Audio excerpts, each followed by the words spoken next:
आज माघ शुक्ल चतुर्दशी शके 1935 सादर करत आहोत ठाणे वार्ता। ठळक घडामोडी। ठाणे रेल्वे स्थानकाबाहेर 2 खोक्यांमुळे बॉम्बची अफवा, काही काळ गोंधळ। पालकमंत्र्यांच्या जनता दरबारात शरद पवारांच्या विरोधात घोषणा आणि अन्नधान्याच्या नासाडीस जबाबदार असणाऱ्यांवर कठोर कारवाई करण्याची ओमप्रकाश शर्मा यांची मागणी। या आणि इतर घडामोडी विस्तृतपणे पण काही क्षणातच। ठाणे वार्ता पहा श्रीस्थानक वाहिनीवर। आता सकाळी 9:15 पासून रात्री 9:15 पर्यंत ठाणे वार्ता, ठाण्यातील पहिलं दृकश्राव्य माध्यम। श्रीस्थानक वाहिनी ठाण्याची स्वतःची वाहिनी।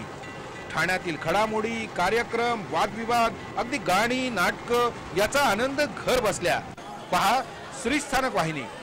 आपल्या ठाण्याचं हक्काचं व्यासपीठ श्रीस्थानक वाहिनी। ठाणे वार्ता आता संकेतस्थळावर देखील ठाणेवार्ता.com वर क्लिक करा आणि ठाण्याच्या घडामोडी जाणून घ्या। ठाण्यातील पहिलं ऑनलाईन माध्यम ठाणेवार्ता.com। नमस्कार मंडळी, दर रविवारी पाहायला विसरू नका। नमस्कार मंडळी, आपल्या प्रश्नांचं थेट उत्तर। ठाणे वार्ता पहा श्रीस्थानक वाहिनीवर। आता सकाळी 9:15 पासून रात्री 9:15 पर्यंत ठाणे वार्ता, ठाण्यातील पहिलं दृकश्राव्य माध्यम। ठाणे रेल्वे स्थानकाबाहेर दुपारच्या सुमारास 2 बेवारस खोक्यांमुळे बॉम्बची अफवा पसरल्यानं काही काळ गोंधळ उडाला होता। मात्र नंतर तपासणीअंती ही अफवा असल्याचं निष्पन्न झालं। ठाणे रेल्वे स्थानकाबाहेर बेवारस पडलेल्या 2 खोक्यांनी काही काळ हा गोंधळ उडाला होता। बेवारस खोके दिसल्यानं या खोक्यांजवळ मोठी गर्दी जमली होती। अखेर पोलिसांना पाचारण करण्यात आलं। पोलिसांनी बॉम्ब शोधनाशक पथकाला पाचारण केलं। खोक्यांजवळ असलेली गर्दी पोलिसांनी लांब पांगवली। बॉम्ब शोधनाशक पथकाच्या श्वानानं या खोक्यांमध्ये काही धोकादायक नसल्याचे संकेत दिले। त्यानंतर बॉम्ब शोधनाशक पथकानं त्यांच्याकडील स्कॅनरनं या खोक्यांची तपासणी केली। तपासणीअंती या खोक्यांमध्ये LCD आणि स्पीकर असल्याचं या स्कॅनिंगमध्ये लक्षात आल्यावर सर्वांनी सुटकेचा निश्वास सोडला। त्यानंतर हे 2 खोके उघडून खातरजमा करण्यात आली। पोलिसांची ही कारवाई पाहण्यासाठी मोठा जमाव जमला होता। यामुळे या परिसरात काही काळ वाहतूक कोंडी झाली होती। अखेर या खोक्यांमध्ये बॉम्ब नसल्याचं स्पष्ट झाल्यावर सर्वांनी सुटकेचा निश्वास सोडला। व्हॅलेंटाईन डे उद्या साजरा होत असून यावेळीही या व्हॅलेंटाईन डेला बजरंग दल सोडता फारसा कोणाचा विरोध दिसलेला नाही। 14 फेब्रुवारीला असणारा व्हॅलेंटाईन डे हा आठवडाभर आधीपासूनच गाजू लागतो। व्हॅलेंटाईन डे म्हटलं की आधीपासूनच त्याला विरोध किंवा पाठिंबा अशा दोन्ही बाजू एकमेकांच्या विरोधात उभ्या टाकतात। यंदा मात्र असा कोणताच विरोध फारसा झालेला नाही। यामुळे व्हॅलेंटाईन डे फारसा चर्चेत नसला तरी विविध दुकानांमधून व्हॅलेंटाईनच्या भेटवस्तू, भेटकार्ड जोरदार झळकत आहेत। ठाण्यातील विविध दुकानांमध्ये झळकत असलेल्या भेटवस्तू, भेटकार्ड यांच्यामध्ये मराठीची छाया दिसतेय। त्यामुळे यंदा युवकांना कोणत्याही दडपणाविना व्हॅलेंटाईन डे उत्साहात साजरा करता येणार आहे। अन्नधान्याच्या नासाडी संदर्भात जबाबदार असणाऱ्यांवर कठोर कारवाई करावी अशी मागणी भारतीय जनता पक्षाच्या राष्ट्रीय कार्यकारिणीचे सदस्य ओमप्रकाश शर्मा यांनी केली आहे। भारतीय खाद्य महामंडळानं माहितीच्या अधिकारात दिलेल्या माहितीत गेल्या 8 वर्षात तब्बल 1,94,502 मेट्रिक टन अन्नधान्याची नासाडी झाल्याचं म्हटलंय। ओमप्रकाश शर्मा यांनी ही माहिती मागितली होती। देशातील 23 राज्यातील गेल्या 8 वर्षातील धान्याची सविस्तर माहिती देण्यात आली असून यामध्ये महाराष्ट्र, गुजरात आणि पंजाब ही 3 राज्य अन्नधान्य नासाडीच्या बाबतीत आघाडीवर असल्याचं दिसतंय। नासाडी झालेल्या धान्यात प्रामुख्यानं गहू आणि तांदूळाचा समावेश आहे। महाराष्ट्र अन्नधान्याच्या नासाडीत अग्रेसर असून गेल्या 8 वर्षात राज्यामध्ये 12,203 मेट्रिक टन गहू तर 7,463 मेट्रिक टन तांदळाची नासाडी झाली आहे। राज्यातील आदिवासी तालुक्यांमध्ये कुपोषणामुळे बालमृत्यूचं प्रमाण मोठं आहे। सकस आणि पुरेसं जेवण न मिळाल्यानं गेली अनेक वर्ष मृत्यूचं हे सत्र सुरू आहे। पण दुसरीकडे शासनाच्या बेपर्वाईनं अन्नधान्याची मोठी नासाडी होतीये। उकिरड्यावर फेकून दिलेलं हे अन्न जर आदिवासी गोरगरीब जनतेच्या पोटात गेलं असतं तर अनेक निष्पाप बालकांचा जीव वाचला असता।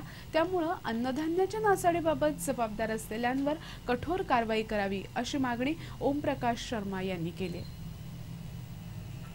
ठाणे जिल्हा न्यायालयानं एका शाळकरी मुलीला पळवून नेऊन तिच्याशी लग्न करून तिच्यावर बलात्कार करण्याप्रकरणी एका 21 वर्षीय मुलाला 3 वर्ष सक्तमजुरीची शिक्षा ठोठावली आहे।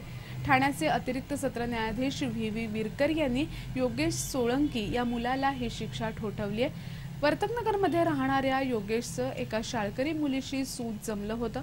दोघं एकमेकांच्या जवळ आले होते। त्यांच्यातील मैत्री बरीच वाढली होती। एक दिवशी योगेशनं तिला राजकोटला पळवून नेलं आणि तिच्याशी लग्न केलं। इकडे या मुलीच्या पालकांनी ती हरवली असल्याची तक्रार नोंदवली होती। वर्तकनगर पोलिसांनी या प्रकरणी तिचा शोध चालवला असताना मोबाईलमुळे या दोघांचा पत्ता लागला आणि पोलिसांनी राजकोटवरून या दोघांना ठाण्यात आणलं। न्यायालयाने या प्रकारावर तीव्र चिंता व्यक्त करत योगेश सोळंकी याला 3 वर्षाच्या सक्त मजुरीची शिक्षा आणि 15,000 रुपये दंड ठोठावलाय। ठाण्यातील आंतरराष्ट्रीय जिम्नॅस्ट पूजा सुर्वे हिला राज्य शासनाचा शिवछत्रपती राज्य क्रीडा पुरस्कार मिळालाय। अलीकडेच झालेल्या एका शानदार सोहळ्यात राज्याचे क्रीडा मंत्री पद्माकर दळवी यांच्या हस्ते पूजा सुर्वे हिला हा पुरस्कार प्रदान करण्यात आला। पूजा सुर्वे सध्या ठाण्यातील आर्य क्रीडा मंडळ, शिवाई विद्याप्रसारक मंडळ, फिनिक्स रिदमिक जिम्नॅस्टिक सेंटर अशा विविध ठिकाणी 250हून अधिक मुलांना जिम्नॅस्टिकचं प्रशिक्षण देते। ठाणे वार्ता पहा श्रीस्थानक वाहिनीवर। आता सकाळी 9:15 पासून रात्री 9:15 पर्यंत ठाणे वार्ता, ठाण्यातील पहिलं दृकश्राव्य माध्यम। आपला परिसर स्वच्छ आणि सुंदर ठेवण्यासाठी ठाणे महापालिकेत सहकार्य करा। ओला सुका कचरा वेगवेगळा जमा करा आणि रोगराईपासून मुक्तता मिळवा। श्रीस्थानक वाहिनी ठाण्याची स्वतःची वाहिनी। ठाण्यातील घडामोडी, कार्यक्रम, वादविवाद, अगदी गाणी, नाटकं याचा आनंद घर बसल्या पहा श्रीस्थानक वाहिनी। आपल्या ठाण्याचं हक्काचं व्यासपीठ श्रीस्थानक वाहिनी। ठाणे वार्ता आता संकेतस्थळावर देखील ठाणेवार्ता.com वर क्लिक करा आणि ठाण्याच्या घडामोडी जाणून घ्या। ठाण्यातील पहिलं ऑनलाईन माध्यम ठाणेवार्ता.com। डॉक्टर आणि रुग्णांचं पिढ्यानपिढ्यांचं जिव्हाळ्याचं नातं म्हणजेच डॉक्टर बेडेकर हॉस्पिटल। आता अत्याधुनिक सोयी सुविधा आणि तंत्रज्ञान युक्त वंध्यत्व निवारण केंद्रात IVF आणि टेस्ट ट्यूब बेबीची ही सुविधा। डॉक्टर बेडेकर हॉस्पिटल, महर्षी कर्वेपथ, ठाणे। 65 वर्षांची निरंतर सेवा। ठाणे वार्ता पहा श्रीस्थानक वाहिनीवर। आता सकाळी 9:15 पासून रात्री 9:15 पर्यंत ठाणे वार्ता, ठाण्यातील पहिलं दृकश्राव्य माध्यम। ठाणे जिल्हा विधी सेवा प्राधिकरणातर्फे आयोजित करण्यात आलेल्या फिरत्या लोक अदालतीमध्ये 109 दाव्यांमध्ये यशस्वी तडजोड झाली। दुर्गम आणि आदिवासी भागातील अशिलांना न्याय मिळावा यासाठी जिल्हा विधी सेवा प्राधिकरणातर्फे अलीकडेच फिरत्या लोक अदालतीचं आयोजन करण्यात आलं होतं। न्यायासाठी वणवण करण्यापेक्षा न्यायच अशिलाच्या दारापर्यंत नेण्याची ही अभिनव कल्पना जिल्हा विधी सेवा प्राधिकरणातर्फे राबवली जाते। जिल्ह्यातील 9 भागात अशा फिरत्या लोक अदालतीचं आयोजन करण्यात आलं होतं। या फिरत्या लोक अदालतीबरोबरच फिरत्या विधी साक्षरता शिबिराचंही आयोजन जिल्ह्यामध्ये विविध ठिकाणी करण्यात आलं।